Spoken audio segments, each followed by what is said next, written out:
Crosby has been on his summer holiday. But beginning October 3rd, Bing and his crew will return to this, their regular time. So join in the fun with Bing Crosby at this time on Wednesday, October 3rd. From Hollywood, it's time now for Edmund O'Brien as... Johnny Dollar.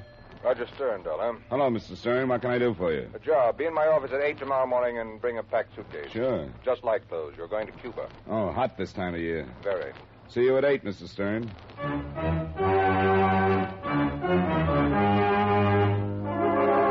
Edmund O'Brien in a transcribed adventure of the man with the action-packed expense account.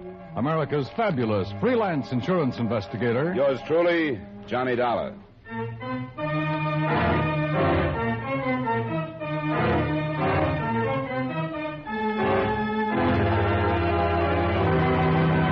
Expense account submitted by Special Investigator Johnny Dollar to Home Office, Intercontinental Indemnity and Bonding Company, New York City. The following is an accounting of expenditures during my investigation of the Cuban jewel matter. Expense account item 1, $7.15 mileage and incidentals between Hartford and New York City. Morning, Dollar. Morning, Mr. Stern. Sit down. Thanks. Here it is. This company holds an insurance policy with a Mrs. Lenore Carter. $800,000 on her jewels. Uh-huh. Jewels were stolen from Mrs. Carter's safe 3 months ago. Police haven't been able to turn up a thing. And you've got to pay off, huh? By Monday. What's in Cuba? We got a tip. A man in Cuba knows where the jewels are. He was supposed to have been in on the robbery. Okay. What's his name and where do I find him? William Carnes. He's in jail in Havana. In jail? Yes. Awaiting extradition this weekend. Well, if he's being brought back... Not for the jewel theft. He's wanted in this state on a federal rap. Oh. Police don't even know he was mixed up in the Carter job, and we're not telling them. Oh? When he gets back, he's bound to get at least 10 years for the federal rap. And you want to know where he stashed the jewels before they put him away? Exactly. He's lived in Cuba on and off over a period of years, and I believe it's reasonable to assume that the jewels are somewhere in Havana. He does a stretch, and when he gets out, he picks up $800,000 in jewels. Might be worth 10 years. If we tell the police now and they question him, he'll never open his mouth. He's got to do the 10 years anyway. It's your job to find out where the jewels are before he's extradited. When are they sending an officer down to pick him up? Today or tomorrow. You've got to beat them there. I'll try. There'll be a bonus if you succeed. Like I said, I'll try. Expense account item 2, $8.90 airfare between New York and Havana, Cuba. When I arrived, I checked through customs and got a tip-hungry cabbie to take me to one of the better hotels, where I checked in, put on something cool, drank a tall glass of something cooler, and headed for the local Bastille where Stern had told me William Carnes was interned. Someone to see you, Senor Carnes. Swell. I was just making a pot of tea. Just call when you are finished, senor. Thanks. Hello, Carnes. You bunco fugitive? No, I'm not a cop. I don't think they'll be here to extradite you until late this afternoon or tomorrow morning. Okay. Who are you? I'm a reporter. Yeah? Name's Dollar. Sent down here to get a story. You are, huh? I understand they want you on that mail job. You do, huh? No story? No story. And, move. See, or I stick you again. See, I move. What's that? I don't know. That is Senor Carnes. Bueno. Open the door, pig. See. Hey, what is this? What do you want? You, senor. I want you. What's the idea of the knife? The idea, senor, is to slit this pig's throat if he should try to stop us. He held the knife at the police chief's throat while he motioned for Carnes to step out. He was dressed in what used to be a white linen suit, and he stood about 5'4", weighing in at around 200. On top of his head, covering his shaggy black hair, was a straw hat, and stuck in his fat lips was a long black cheroot. Between the smell of garlic and cigar smoke, I began to feel what it might be like to come face to face with a bilious dragon. Who sent you? Hey, friend. You will go now, senor, eh? Okay, thanks. Parada. Now get in the cell, pig. You. Huh? See, you. Senor Dollar, you will go too, no? I took a look at his knife, thought about the gun under my arm, then I took a look at his eyes. They made a panther look like the Mona Lisa. Huh? I went. Besides, I didn't want to lose Carnes. As we passed through the squad room, I saw the 2 guards lying off to the side on the floor. One is only unconscious. The other one tried to make noise. I slit his throat. Yeah. He followed me out on the street and climbed into a car. As he drove away, he smiled, a mouthful of yellow teeth, and waved one of his stubby arms. I looked around for some help, but the street was nearly deserted.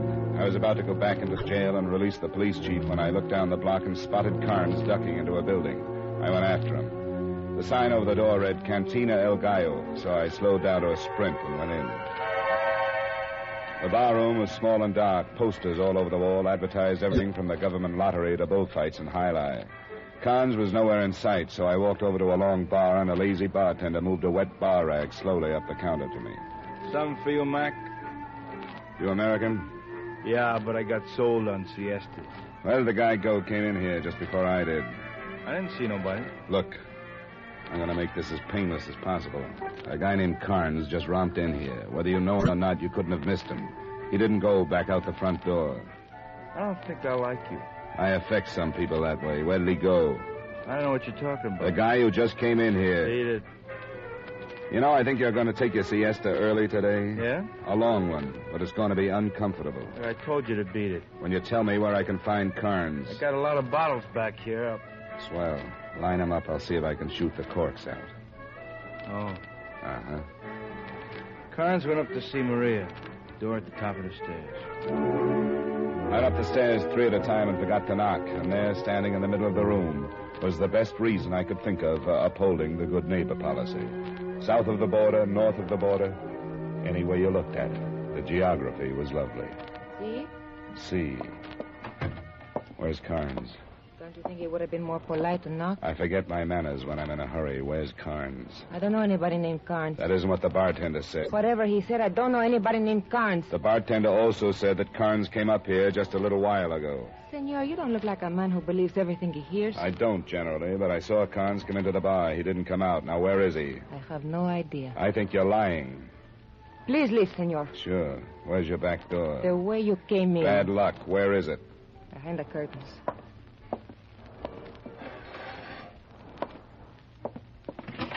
Goodbye, senor.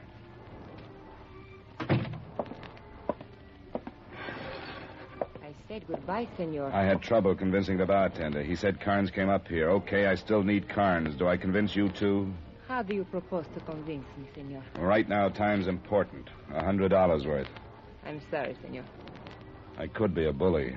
You might twist my arm. I might. I'm quite stubborn. Good. You're not twisting very hard. My mind was on something else. My lips? A bonus for bringing in Carnes. Yes? 200. Interesting. But not completely? No. 3. That's all my company can afford. Very generous. How well do you know Carnes? He was the best one around. Uh-huh. Was. Where can I find him? $300. 150 now, just to make sure you give me the right address. The Avenida Porfirio, número 3. Thanks. I checked to see if my hair was on fire and left the room filled with smoke. Downstairs, I found out where to find the Avenida Porfirio and left. Avenida Porfirio is about 8 blocks away and a dead-end street. I found number 3, a tired building, slumped down in the middle of a lot of other tired buildings. I tried the door and found it locked, so I braced myself against it and as quietly as possible tore it off its hinges. I sprawled in just in time to see Carnes dive for a dresser drawer. He stopped cold when he saw the .38 in my hand. Okay, don't shoot. Not unless you make trouble. It's a big gun for a writer. I've got funny writing habits. I even collect stolen property. Oh, Yeah, $800,000 in jewels. Where is it? we could make a deal.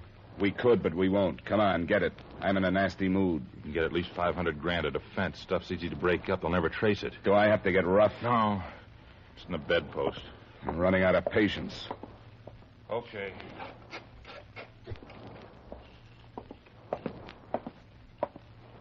Here. Gracias, senor. Huh? I will take those, senor. Now, remain facing the window, Mr. Dollar. You're the guy who let me out of jail. See. How could I find what I want if you are locked in that filthy jail, eh? You had better drop your revolver, Mr. Dollar. Bueno. Now you can kick it over to me, eh? Gracias. Now you, the jewels. I don't get it. Of course not. I do. Now. Pronto. Okay. Gracias. But you said a friend sent you to get me out of jail. See, a friend of yours, not mine. I think he have good reason for wanting you out, so I follow. Pretty good reason, I think. Now I be rich. Why'd you let me out? I was supposed to let you out, too. Now, I do not think you should come after me for a while. I shoot pretty good. Adios, and once more, gracias. Carnes and I both went for the gun in the dresser drawer, and it was like bargain day in Klein's basement until Carnes decided to pick the bedpost and start me on the siesta habit.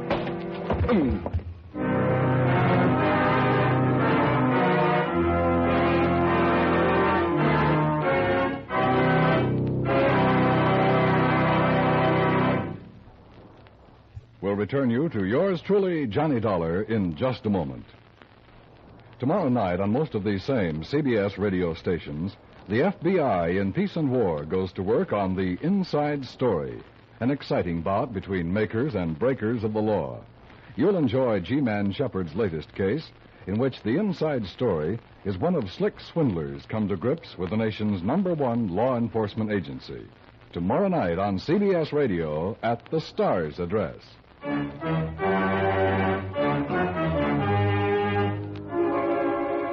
Now, with our star Edmund O'Brien, we bring you the second act of yours truly, Johnny Dollar.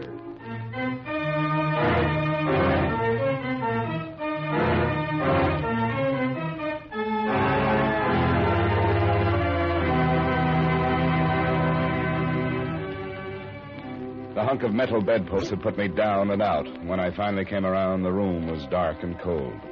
I pulled myself up on my elbows and tried to focus my eyes.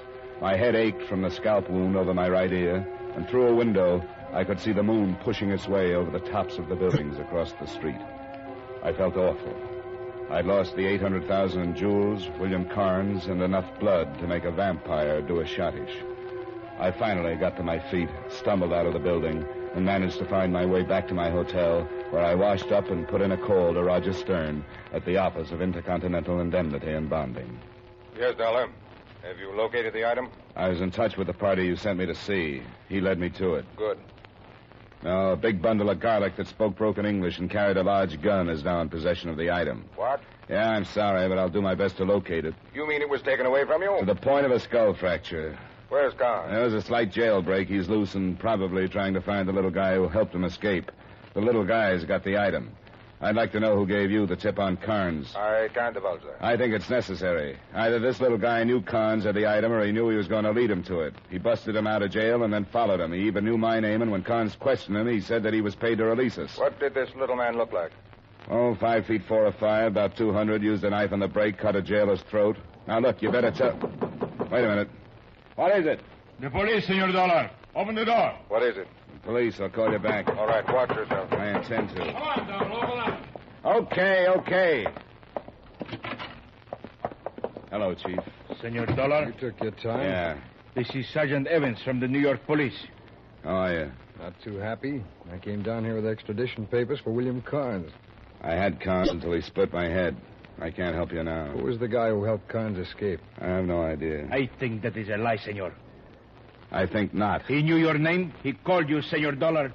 I still don't know who he is. Look, you got into that jail representing yourself as a newspaperman. I'm an insurance investigator. Oh, for what company? Freelance. Right now I'm working for Intercontinental Indemnity and Bonding. What did you want to see Carnes for? Old claim. Tell me about it. Call Intercontinental. They'll tell you about I it. want you to tell me about it, Dollar. This is a confidential assignment. And William Carnes has escaped. You think I helped him? I don't know. Oh, sure. They hired me and said go down to Cuban and spring William Carnes out of jail. What about that guy with the knife? What about him? He knew you. He knew my name. You're splitting hairs. I have to. I'm confused. The pig with the knife killed one of my guards. Then go get him. You're supposed to be a policeman. Look, I think you'd better tell me everything that's happened. Sure. Sit down. I told Evans everything that had happened from the time that I left the jail, leaving out two details, Maria, the girl in the El Gallo, and the jewels. I simply told Evans that I'd tailed Carnes to his apartment, and there we had a fight. Now, what did you fight about? I don't think he wanted to go back to jail. He's lying, Sergeant. He knows more than he's telling. And while you're sitting around with your big fat mouth open, William Carnes and the guy who killed your jailer are running around loose. I do not like the insult, senor. Look, I got my head caved in trying to catch Carnes for you. The insult goes with the way I feel. If you don't like it... Hold it. Now, take it easy. Well, that's a little tough. If you don't think so, try bleeding for an hour. Okay, I'm going to check with New York. You stick around, Dollar. If you try to leave Cuba, that headache's going to get worse.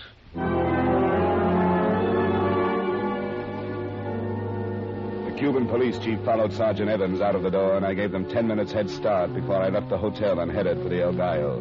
The bartender gave me a dirty look that was right in character with his surroundings, and I pulled myself up on a bar stool. Maria was on the other side of the room, moving between the crowded tables and singing something in Spanish about how they put the blame on Maine. She worked her way over to the bar, and when she spotted me, she smiled and used her beautiful brown eyes to point the way up to her room. I smiled back, slid off the bar stool, and went up the stairs at the rear of the cafe. In a few minutes, I heard the applause, and then footsteps. Hello. Hello. I made myself comfortable. Bueno. Now, if you'll excuse me, I will do the same. It's a pretty dress. But very uncomfortable.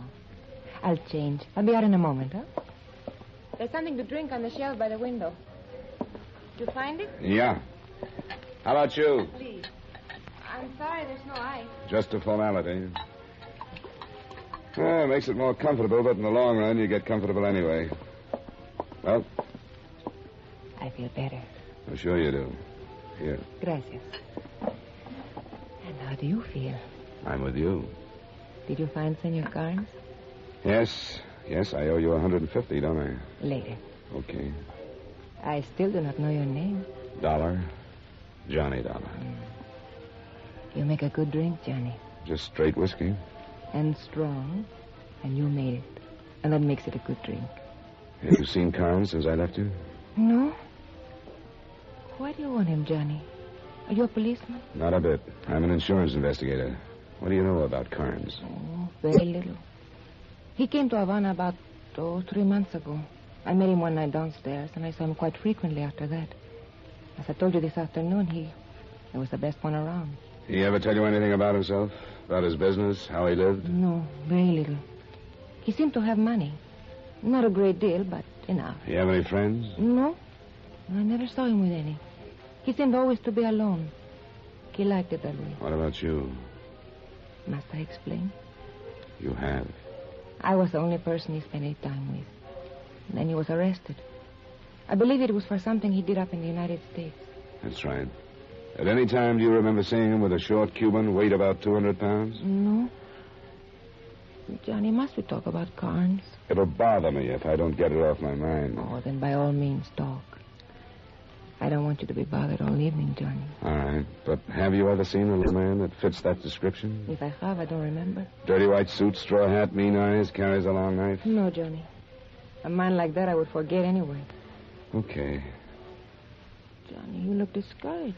It happens when you run into a wall. I should take that literally, no? No. But you have hurt your head. Not a wall? A bedpost. Oh.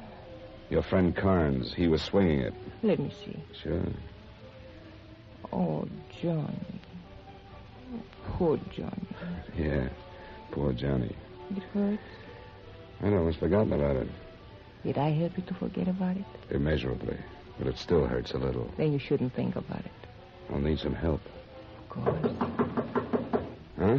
That figured. We don't have to answer it.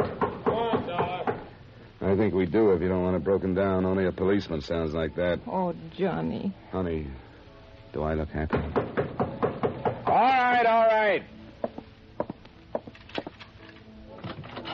Yeah? I want to talk. You could tell me Stalin and MacArthur just got married and I'd only look bored. All right, let's go. How'd you find me? You were tailed from the hotel. Johnny. I'll be back. Don't make book on it. Only when I've got a winner. I checked with New York. And? Intercontinental Indemnity has no record of having hired you. What? I said they have no record on file of having hired one Johnny Dollar to do anything for. Roger Stern hired me. I've done a couple of jobs for him in the past. Well, the company thought that might have happened. Why didn't you ask Stern? He's out of town. Well, I talked with him just before you came over to my Look, hotel. Dollar, we checked. He told his company he was leaving town for a couple of days. Now, come on, you're under arrest until we do talk to Stern. Did you know where he went? We're checking. He didn't say. Oh, swell. Now, let's go. I want to know all about this job for Intercontinental. Wait a minute. What's the matter? Carnes. Where? He passed by the front door. Come on. You're pulling something Don't be up. stupid. All right, where? There. Look out! Evans! Go get him, Evans. Go get him. I went after Carnes. For 3 reasons I went after him. I was confused, scared, and sore about a good cop named Evans dying in a gutter. Carnes was a block ahead of me when I spotted him again, running fast and looking back over his shoulder. I slammed myself against the building as he tried again. I gave it back to him. He was still going, but he was dragging it. I'd caught him with one, and he stumbled his way into an alley. I forgot about being cautious and went in after him. The alley was too dark to see him, so I put my back against the alley wall and started edging my way forward.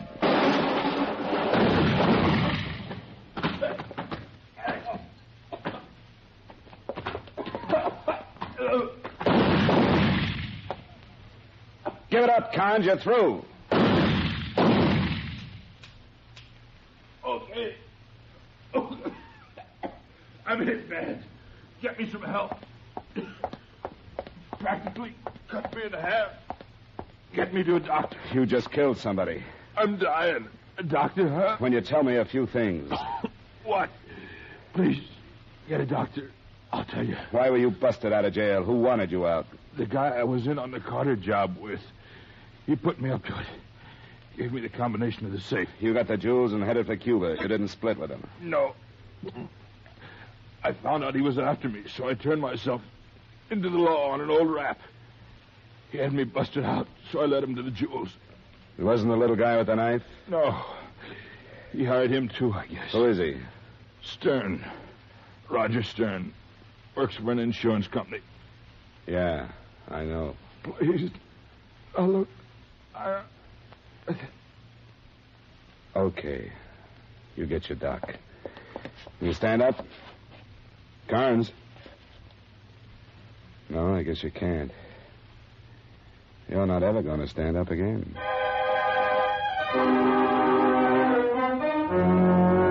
Well, there it was. Roger Stern, the man who'd hired me, was the man I was after. So I got to a phone and I called the Havana airport.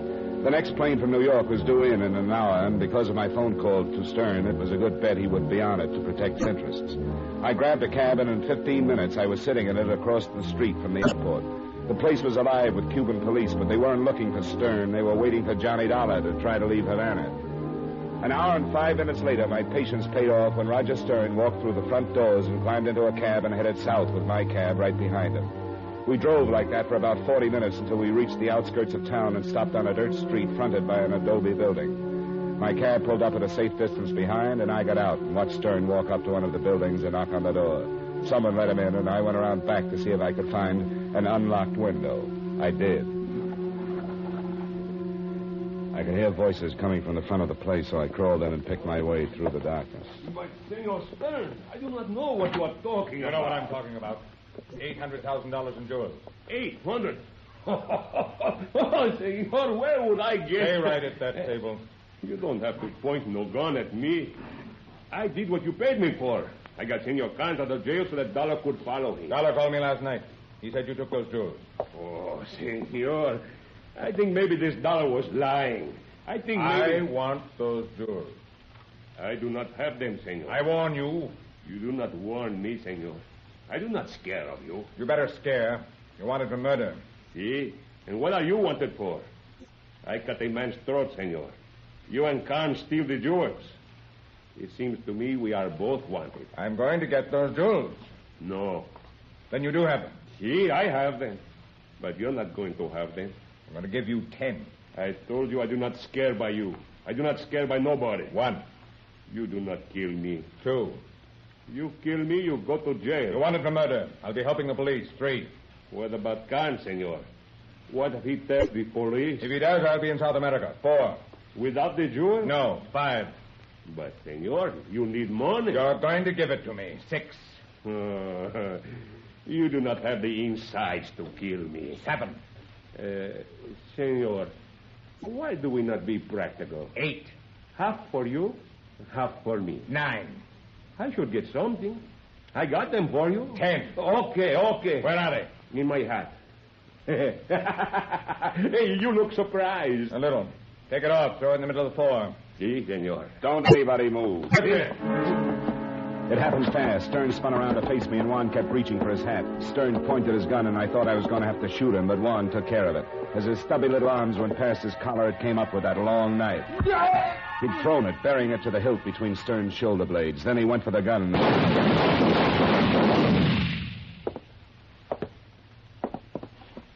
The little fat man was lying on his back where 2 of my shots had knocked him. He was as dead as he could get, and his eyes were staring up at the ceiling where the last of the cigar smoke still clung to the dusty beams.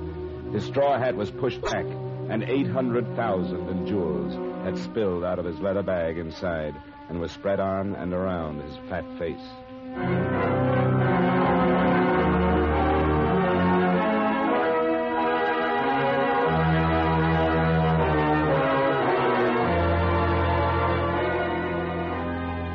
When the authorities finally straightened it out, it went something like this. Stern needed money. He contacted Carnes and gave him the combination to Mrs. Carter's safe. Carnes got the jewels all right, but he didn't split. He headed for Cuba, but Stern found him and contacted the little killer who turned out to be one Juan Guiado. Stern then contacted me, and you know the rest. Juan got greedy like Carnes, and everybody got dead for it. Expense account item 3, $300 in payment for services rendered by one Maria, I forget the last name, but she was very helpful. Item 4, $216.73, hotel bill and miscellaneous. Item 5, same as item 2, plane fare back to New York. Item 6, same as item 1, mileage to Hartford. Expense account total, $708.83. Remarks? I have saved Intercontinental Indemnity $800,000, and Mr. Stern was still an employee when he promised me that bonus.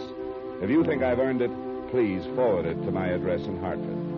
If it takes more than 2 weeks to clear, I am returning to Cuba for a vacation, so you may send it to the Cantina El Gallo.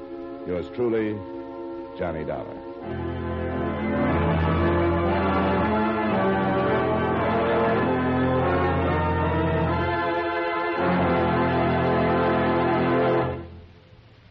Yours truly, Johnny Dollar, stars Edmund O'Brien in the title role and was written by Blake Edwards with music by Eddie Dunstetter. Edmund O'Brien can now be seen starring in the Paramount Pictures production Warpath. Featured in tonight's cast were Ted Osborne, Jack Crucian, Barney Phillips, Nestor Paiva, Lillian Baeff, and Stacey Harris. Yours truly, Johnny Dollar, is transcribed in Hollywood by Jaime Del Valle.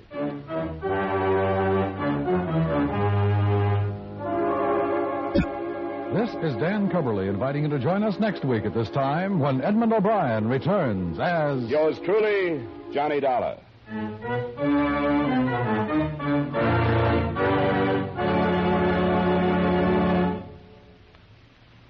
Defense is your job, my job, the job of every American.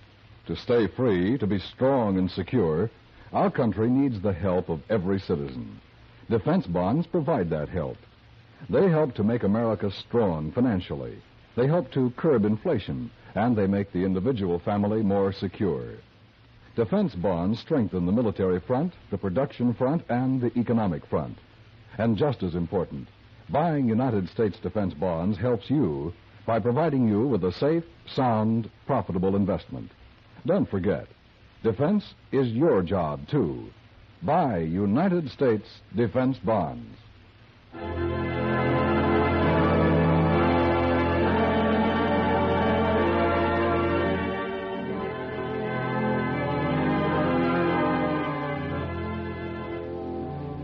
Inspector Hearthstone of the Death Squad attempts to solve a particularly grim killing tomorrow night. An adopted daughter is the victim on the eve of her engagement party. Her fiancé and family are logical suspects. A loss of memory complicates the case. Plan to listen tomorrow night for Inspector Hearthstone of the Death Squad on most of these same CBS radio stations. The address again? Why, we'll sing it. CBS B yes, yes. The star's address is CBS. And remember, Rayburn and Finch tie a string around your sense of rhythm every Friday night on the CBS Radio Network.